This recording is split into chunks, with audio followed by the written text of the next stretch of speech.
Today on the Happy Families podcast, an interview that I am more excited about than just about any conversation I've ever had on the podcast. We're going to talk to Emma McKeon. Emma is Australia's most decorated Olympic athlete ever, with 14 medals all up, 6 golds and a whole lot of silvers and bronze. Emma has competed at the Olympics in Rio, Tokyo and Paris, a bunch of Commonwealth Games as well.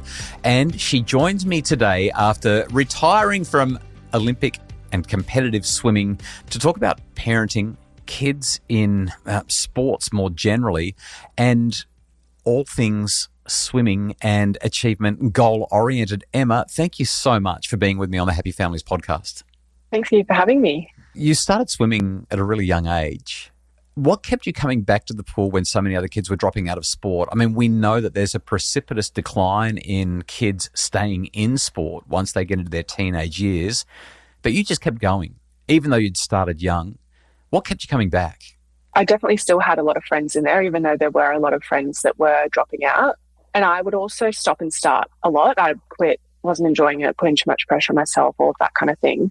And I think what ended up with me coming back was my parents, because they were very relaxed about it all. They never pressured me either way to swim or not to swim or to achieve or perform or anything. They just wanted me to enjoy what I was doing and be happy in what I was doing, find something I was passionate about. So I think that's what brought me back all the time. This is a really big deal, and I'm so glad that you brought your parents straight into it, because any parent who's listening to this conversation is going to be saying, oh, but I really want my kids to achieve. I want them to set goals. I want them to be not just competent, but I want them to excel somewhere. And as a parent, you sit there on assembly and you watch your kids get the Sports Star of the Year, or you watch everyone else's kids get it and you think, what am I doing wrong? Your dad won medals at Commonwealth Games. Like you've got a really strong swimming pedigree in your family. So many parents struggle with knowing how much to push and when to pull back with their kids, especially when it comes to sport. How did your parents get this balance right? Why did this work for you? I think it was definitely the balance. It was like not pushing me to do a certain thing and not pushing me to achieve a certain level or anything like that. It was purely about enjoyment, especially from that young age, because I think they knew that if there's something that I love and that I enjoy and it's coming from me, then that means the longer that I'll be doing it for. And for them, like, they wanted me to learn how to swim from a young age, and then it was all kind of directed by me and they encouraged that. But it's that fine balance, and then also having the balance then allowed me to be self-determined and have the, self-want to set goals and move ahead and things like that. So I'm listening to what you're saying and reading between the lines just a little bit. You're talking about encouragement. You're talking about how they allowed you to make these choices. But if I'm understanding you correctly, that would indicate that there was still involvement. It's not like they said, hey, Emma, it's your life, do what you want. It sounds to me like they were involved in conversations with you consistently about what you were doing. What were those conversations like? Because I can imagine, especially, again, having a dad who's got this sort of background, I could imagine him watching you go to a race or showing up to training and seeing you swim in the pool. I mean, he owned a swim school, for goodness sakes. Yeah. I would imagine that it would have been hard for him to not say, hey, Emma, you need to stretch out more with your right arm, or I want you to work on your bilateral breathing. I could imagine him saying your kick's not quite right. He wants to give you that coaching. How'd they tread that line in terms of being involved and being encouraging and yet not going too far, not pushing? That's something that so many parents really struggle with. Yeah, well, my dad was actually my coach, so he was giving me those tips. Right, okay. Yeah, from about, I think I started swimming with him and his squad when I was about 13. So before that, I had other coaches and mini squad coaches and things like that. And then from about 13, I think it was 13, I moved to my dad's squad. And so he was giving me those tips. But for him, it was, it was much harder for him than it was for me to have my dad as my coach, because it was amazing. And I'm so lucky that I have my dad who was my coach, and how he managed it all, because he balanced the father and coach extremely well. And as soon as we left the pool, he's my dad. And at the pool, he is also my dad. So it was very hard for him to balance, I think. But it was more like he knew if there was a goal that I had that I'd set for myself, then he knew this is what you have to do to get there. And then it's up to me to make that happen, and he'll assist that. And then my mum, she was a swimmer as well, so she knew all about swimming, and I guess just knew how to. I think knew my personality, that as soon as I leave the pool, I'm, a normal kid. As a teenager, I grew up swimming. My parents forced me to do it. I just wanted to go surfing. But I swam at a reasonable level. In fact, one of the guys that I competed against went and won an Olympic gold in a relay. But I was the kid who I didn't set goals at all. I had no interest in setting goals. In fact, my only goal was to get to the other end of the pool so I could jump out and go and spend 10 minutes in the toilet so I didn't have to swim the laps. You've talked about how you're the one that's setting the goals. Did your parents say, do you have any goals? Did they encourage you to set goals? What was that process?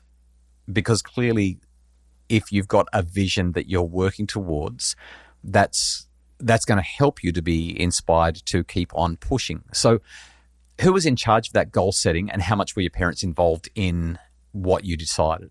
It was mostly set by me. Like from a young age, I wanted to go to the Olympics and be like the people that I was watching race on television. Wow.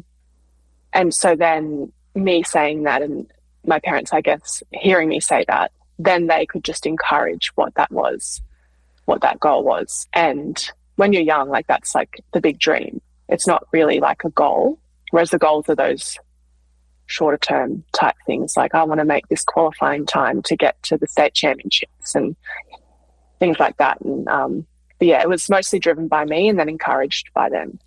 So here's the follow-up question to that, because my kids will often tell me that they've got a goal. Their goal is to wake up this many days a week at such and such a time and go for a run or go for a swim or do something that's healthy for them physically. Or they've got an academic goal. They want to get a certain grade in a certain subject. And then as a parent, I see them not getting up and not doing the work that's necessary to get the goal. So they express the goal. It's their goal, not mine. And now they're not doing the work for it. Did you ever do that? And if so, how did your parents respond? Did they ever say, hey, Emma, you told us that you wanted to do this and now you're not doing the work. Like, do you want it or do you not want it? Or did they just stand back? I do it all the time. Like when I was like, still at school and everything, I would not get out of bed. Like often to go to training, but it was always like I had to set my alarm, and like me and my dad and my brother, we were going off to training together 4:45 in the morning. And if you're not downstairs by 10 to 5 when we're leaving, then that means you're not coming. And then I would get the feeling myself of like guilt that I didn't get up because I know I need to and know I want to achieve these things. And then I'd have to sit in that feeling, and then eventually you learn I don't want to have that feeling, so get up and go. But then my dad being like that, and that you had to set your alarm and be downstairs at that time, that taught me the self-determination. And you're doing it for you, you're doing it because you want to, and this is what you have to do to get what you want, which is like I've carried that through my whole career and will for my whole life. It's like that self-discipline and accountability and things like that. You've used the term self-determination a couple of times. The theory that all of my parenting work is based on is called self-determination theory. Oh. And it's a profoundly valuable psychological theory that argues that we will have, when we have to be compelled to do something, it's because we're in an environment where our psychological needs are not being supported. But when we are doing things with a high level of commitment, we're doing those things because our psychological needs are being supported. And those needs are, we need to have good relationships with the people with whom we're doing that activity. We need to feel a sense of competence and capability, or at least that we're progressing towards competence. And last, and I think the linchpin to the whole thing is this thing called autonomy. We have to be doing it because we're choosing it rather than because it's being forced upon me. As I listen to your story, here's what I'm hearing. I'm hearing Emma McKeon, Australia's most decorated Olympian ever, saying, I liked the people that I was there with because they were my friends and they were my family. I was good at it and knew that I was getting better because I was getting a high quality of instruction, and therefore I was able to measure my progress and see my improvements and my increase in capability, capacity, competence. And ultimately this came down to me. I was the one who was choosing it. It feels like this is at the very core of what your success has been, being in an environment that supports those needs. Yeah, supports the needs, and then also supports from the young age. It has to support the enjoyment is the first thing. And then while you are enjoying it, you're learning all these other skills of turning up on time and working hard on your little skills. And you're learning all these other skills that you are then going to need as you get older. But the enjoyment part is the focus when you're young.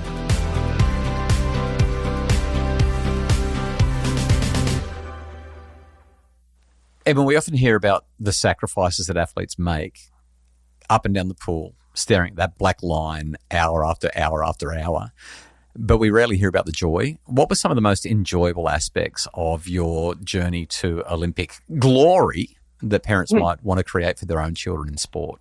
I don't know. I mean, it's different from when I was young to when I was older. When I was older, it was having the things that I'll always reflect on is having my family in the stands at the Olympics or World Championships and knowing they're there and, you know, they've travelled around the world to watch me and cheer me on and support me, and knowing that whether I do well, whether I don't do well, like they know whether I'm going to be happy or not with my performance, but they're the same no matter what as well.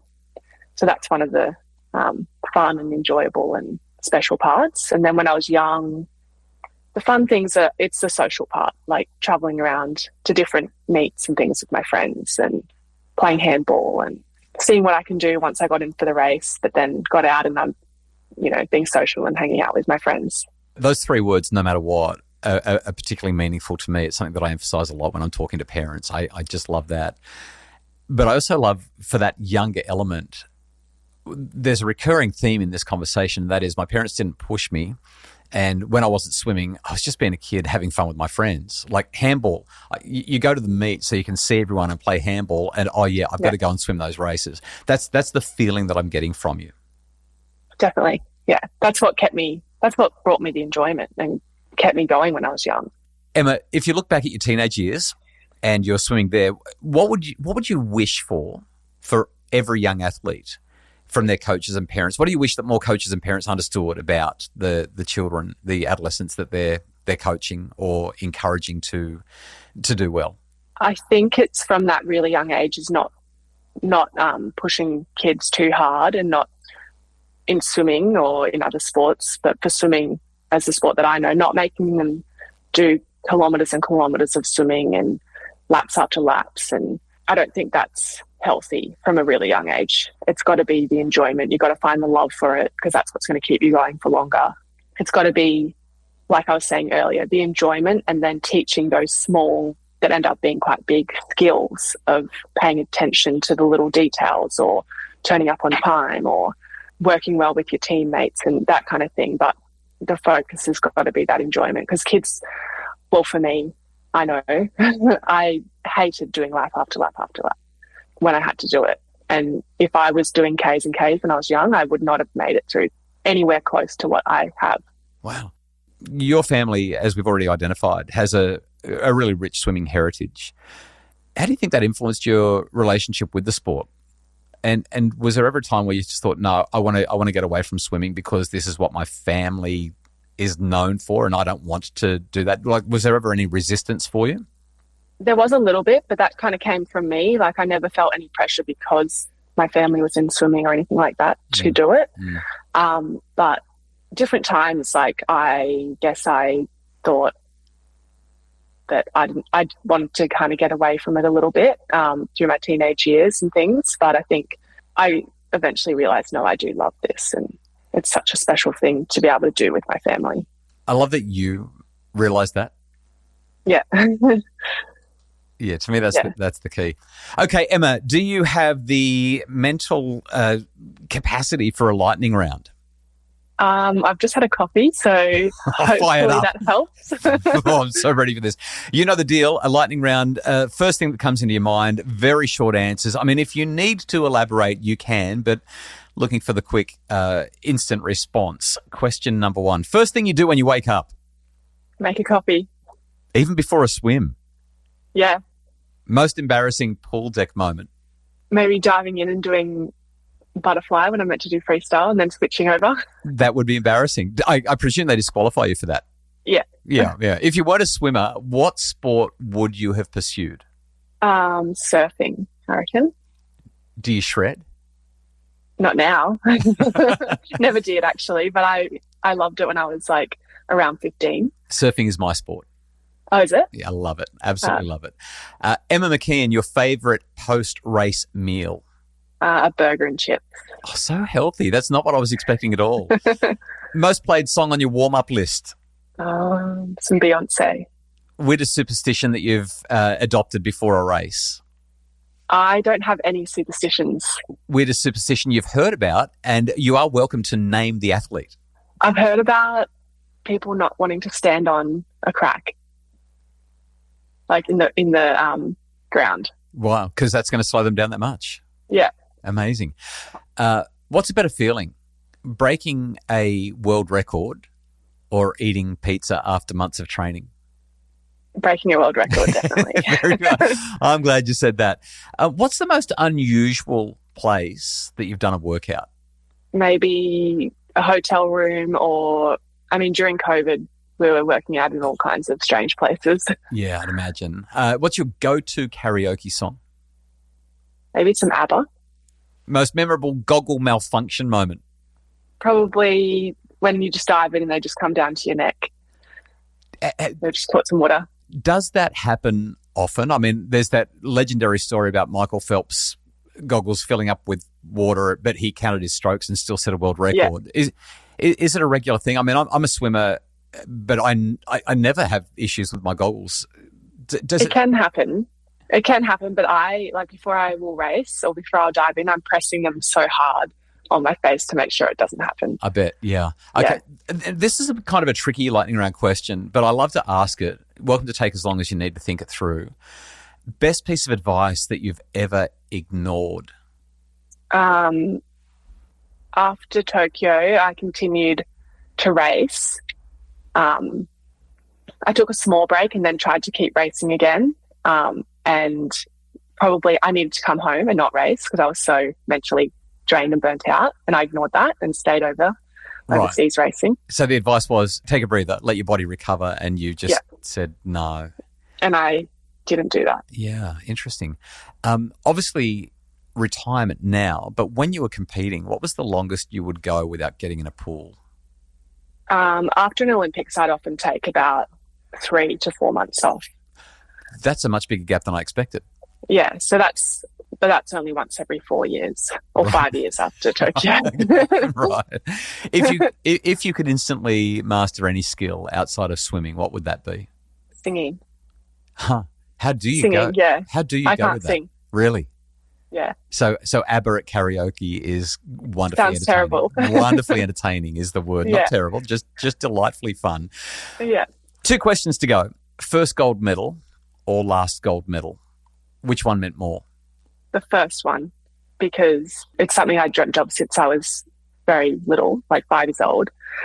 And then in Rio, it was on the first night of the swimming, standing on top of the podium. It's just such a surreal experience. And you don't, you imagine what it might feel like, but just actually standing there is a whole nother feeling. Does the feeling of winning gold, setting a world record, does the feeling diminish over time because you have done it so many times, especially compared to most athletes? Do you kind of get to the point where you're like, yep, expected it, yep, did it, box ticked, what's next? Or is it one of those things where you really do sit in that moment every time and think, oh my goodness, fastest ever? The feeling is just as surreal and just as special every single time.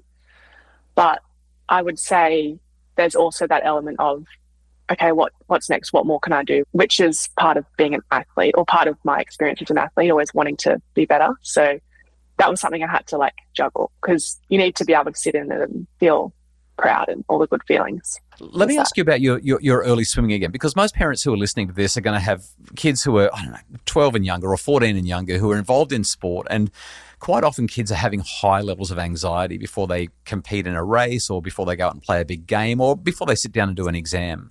Now, you've spoken about experiencing anxiety before races, mostly big races, which makes sense. When you were younger, did you feel that same sort of pressure? Was there anxiety before you swam when you were a 12-year-old or a 16-year-old? Yeah, I definitely still got nervous when I was young, and that's just because I cared about what I was about to do and didn't know what I might be about to do. And so the nerves are actually the same, whether I was at a state level meet or through to when I eventually was at an Olympic. So nerves are nerves, and that's what it is. So if a parent's talking to their child and their child's saying, I'm just so nervous and I'm really anxious and I don't know if I can compete or I don't know if I'm going to do any good, what would you say? Like, how did you develop the mental tools to manage those big moments? What advice would you give to any young athletes who are saying, I'm facing all this pressure and I don't know if I can do it? I think it's reframing it in your head and seeing the nerves as a good thing. The nerves are like little bouts of energy that you can use in your race, and nerves are showing you that you care. Nerves are showing you that you're doing something brave and worthwhile. And I think it's reframing it in more of a positive way. There's a psychological strategy called self-distancing, and in so many ways you've just described what that is. Okay, a couple more questions, Emma. You've achieved extraordinary success. Everybody knows that.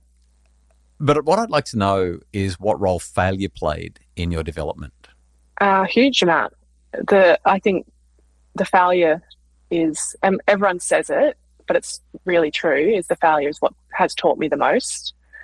It's taught me how to get back up again. It's taught me how to pay attention to what can I do better next time. It's given me motivation at times, and it's taught me a lot about myself as well. So, and like managing it and being disappointed, because it's okay to be disappointed when you do fail because you care, and then being able to put it aside and move on forward and try again next time. Missing the London 2012 team for Olympics, I missed that one by like 0.1 of a second.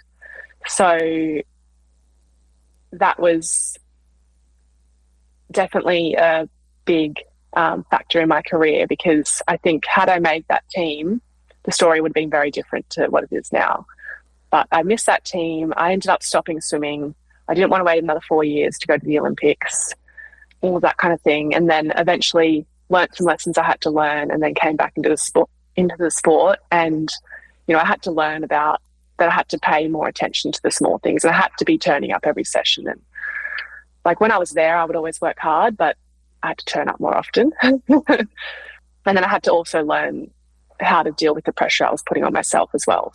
Emma, a lot of parents worry about their children becoming too one-dimensional in pursuit of their sporting excellence. Sometimes it's the parents pushing them. Other times, though, it's kids that are really, really focused themselves. What did you do to maintain balance while you're pursuing those goals? All through teenage years, I was doing a bit of everything. Like, I was setting big goals. And those big goals at that time was, you know, qualifying for a meet or doing a PB or things like that in swimming. But I was doing a bit of everything. I was doing basketball, dancing, whatever I wanted to try. Like, I was doing piano. So there was that balance across a lot of activities. Yeah, there's so much research that says don't concentrate on one thing too hard, too soon. Just do stuff. Experience a range of activity, breadth of activity, and then as you get older, zero in on it. And everything that you've said seems to point in that direction. My final question, if there is a parent who really wants their child to succeed and their child does not seem to have the get up and go that an Emma McKeon clearly demonstrated with that wonderful self-determining approach to life and specifically to your sport, what would you say to that parent? I think once you've told the kid that to get somewhere you have to work hard at it, once the kid knows that, they have to learn that for themselves. But also maybe they haven't found the thing that they're passionate about to make them want to get up and go yet. Make it about the child rather than about you. Yeah. Emma McKeon, really appreciate your generosity in chatting with me. Thank you. No worries. Thank you. It was a good chat. The Happy Families podcast is produced by Justin Rulon from Bridge Media. If you like the podcast, can we invite you to take 20 seconds out of your day? It's literally that quick. 20 seconds. Leave us a rating and review. We like the 5-star ones the best, by the way. They genuinely help people to find the show and make their family happier. Resources and ideas to help your family thrive are available at happyfamilies.com.au.